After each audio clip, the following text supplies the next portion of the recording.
Welcome back to the Cuda project, everybody. We're back out in my garage. Figured I'd do an update since I hadn't done anything in a while. Excuse the mess everywhere. So things I've been working on is getting the rest of the metal out and ready for the trunk pan replacement along here.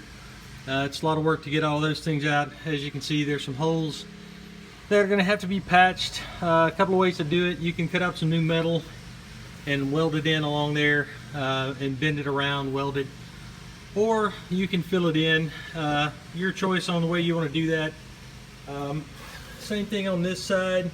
I will show you that don't be embarrassed about your welds. All this stuff back along here is where the factory just globbed weld in to fill in between the trunk drop off and the trunk floor itself and the fender well. It was just, some places it was 1/4 of an inch, maybe 5/16 of an inch thick, and had to grind all that out of there to get back to somewhat flat metal. This contraption that you see I have here, I got my jack and just got some boards that are kind of pushing up on the back of the fender well. And what I'm trying to do is get this crease out as much as I can. You can see I drilled the spot welds down to kind of release and give that metal somewhere to move to. It doesn't look great. It actually looks better than it did when I started. And I've got some more work to go on it. And by the time I get done, it'll be fair to middling. It's not going to be perfect, but as I said, I'm not worried about a perfect car. I'm worried about a decently straight car and something that I can have fun with on the street. So there you go. All right, back looking at the inside of the fender well. It's coming out pretty good.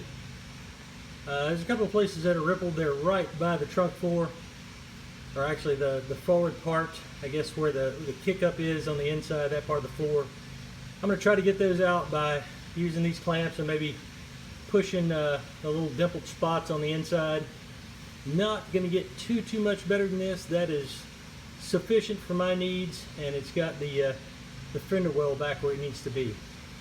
So let me give it a shot and I'll do another recording. Alrighty, pretty much the end product as far as I'm concerned.